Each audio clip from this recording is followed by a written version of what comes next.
ಇನ್ನು ಮುಡಾ ಪ್ರಕರಣದಲ್ಲಿ ಇಡೀ ಸಮನ್ಸ್ ಜಾರಿ ವಿಚಾರ ಇದೆಯಲ್ಲ, ಅದಕ್ಕೆ ಸಂಬಂಧಪಟ್ಟಂತೆ ಇವತ್ತು ವಿಚಾರಣೆ ಇದೆ. ಇದನ್ನು ಪ್ರಶ್ನಿಸಿ ಪಾರ್ವತಿಯವರು ಸಲ್ಲಿಸಿರುವಂತಹ ಒಂದು ಅರ್ಜಿ, ಜೊತೆಗೆ ಭಾರತಿ ಸುರೇಶ್ ಅವರು ಹಾಕಿರುವಂತಹ ಅರ್ಜಿ ಇವತ್ತಿಗೆ ಧಾರವಾಡ ಹೈಕೋರ್ಟ್ ಪೀಠ ಮುಂದೂಡಿತು ವಿಚಾರಣೆಯನ್ನು. ಸೊ ಹಾಗಾಗಿ ಇವತ್ತು ಸಚಿವ ಭಾರತಿ ಸುರೇಶ್ ಮತ್ತು ಪಾರ್ವತಿಯವರಿಗೆ ಕೊಟ್ಟಿರುವಂತಹ ಇಡೀ ಸಮನ್ಸ್ ವಿಚಾರಕ್ಕೆ ಸಂಬಂಧಪಟ್ಟಂತೆ ಒಂದು ವಿಚಾರಣೆ ಕೋರ್ಟ್ನಲ್ಲಿ ನಡೆಯುತ್ತೆ. ಇಡೀ ಸಮನ್ಸ್ನ ರದ್ದು ಕೋರಿ ಇಬ್ಬರೂ ಕೂಡ ರಿಟ್ ಅರ್ಜಿಯನ್ನು ಹಾಕಿದ್ದಾರೆ. ಇದರ ವಿಚಾರಣೆಯನ್ನು ಕೈಗೆತ್ತಿಕೊಂಡಿತ್ತು. ಸಮನ್ಸ್ಗೆ ಇವತ್ತಿನವರೆಗೂ ಕೂಡ ತಡೆಯಾಜ್ಞೆಯನ್ನು ಕೊಟ್ಟಿದೆ ಕೋರ್ಟ್. ಇವತ್ತು ನ್ಯಾಯಮೂರ್ತಿ ಎಂ ನಾಗಪ್ರಸನ್ನ ಅವರ ಪೀಠದಲ್ಲಿ ಅರ್ಜಿಯ ವಿಚಾರಣೆ ಮತ್ತೆ ಆರಂಭವಾಗುತ್ತೆ. ಲಾಸ್ಟ್ ವೀಕ್ ಕೂಡ ವಿಚಾರಣೆ ನಡೆಸಿ ಇವತ್ತಿಗೆ ವಿಚಾರಣೆಯನ್ನು ಮುಂದೂಡಿತ್ತು. ಹಾಗೆ ಆಕ್ಷೇಪಣೆಯನ್ನು ಸಲ್ಲಿಸೋದಕ್ಕೂ ಕೂಡ ಅವಕಾಶವನ್ನು ಕೊಟ್ಟಿತ್ತು.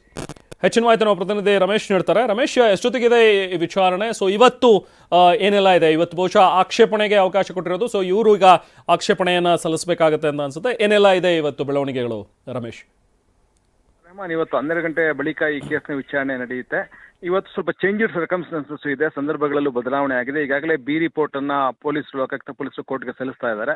ಹೀಗಾಗಿ ಬಿ ರಿಪೋರ್ಟ್ ಸಲ್ಲಿಸ್ತಾ ಇರೋದ್ರಿಂದ ತಮ್ಮ ಮೇಲೆ ಯಾವುದೇ ಆರೋಪಗಳು ಇಲ್ಲದೆ ಇರೋದ್ರಿಂದ ಇಡಿಗೂ ಕೂಡ ತನಿಖೆ ವ್ಯಾಪ್ತಿ ಇಲ್ಲ ಅಂತೇಳಿ ಮತ್ತೊಂದು ಒಂದು ಸುತ್ತಿನ ಒಂದು ವಾದ ಮಂಡನೆಯನ್ನ ಮಾಡ್ಬೋದು, ಹೊಸದಾದಂಥ ವಾದ ಮಂಡನೆಯನ್ನು ಮಾಡ್ಬೋದು. ಯಾಕೆಂದ್ರೆ ಇಡಿಗೆ ಯಾವಾಗ ಅಧಿಕಾರ ಬರುತ್ತೆ ಅಂದ್ರೆ ಆಲ್ರೆಡಿ FIR ಇದ್ದಾಗ, ಇಲ್ಲಿ FIR ಇದ್ರೂ ಕೂಡ ಇವ್ರ ವಿರುದ್ಧ ಚಾರ್ಜ್ ಶೀಟ್ ಆಗದೆ ಇರೋದ್ರಿಂದ ಇಡಿ ಕೂಡ ಯಾವುದೇ ತನಿಖೆ ವ್ಯಾಪ್ತಿ ಇಲ್ಲ ಅಂತೇಳಿ ಈಗ ವಾದ ಮಂಡನೆ ಮಾಡ್ಬೋದು. ಜೊತೆಗೆ ಈಗ ಯಾವುದೇ ಅಕ್ರಮ ಹಣ ಕಂಡು ಬಂದಿಲ್ಲ, ಮತ್ತೆ ಸೈಟ್ಗಳನ್ನ ಕೂಡ ಆಲ್ರೆಡಿ ವಾಪಸ್ ಕೊಟ್ಟಿದ್ದಾರೆ. ಹೀಗಾಗಿ ಇಲ್ಲಿ ಯಾವುದೂ ಏನು ಪ್ರೊಸೀಡ್ಸ್ ಆಫ್ ಕ್ರೈಮ್ ಇಲ್ಲ ಅನ್ನುವಂಥ ವಾದ ಮಂಡನೆಯನ್ನು ಈಗಾಗಲೇ ಮಾಡಿದ್ದಾರೆ.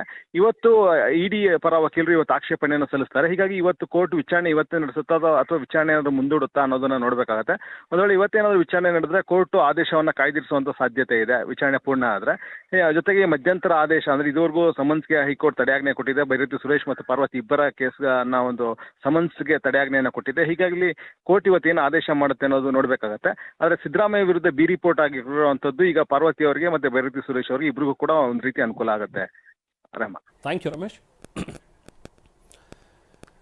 ಸೊ ಈಗ ಇವತ್ತು ಜನಪ್ರತಿನಿಧಿ ನ್ಯಾಯಾಲಯದಲ್ಲಿ ವರದಿಯನ್ನು ಸಲ್ಲಿಸಿದ್ದಾರೆ.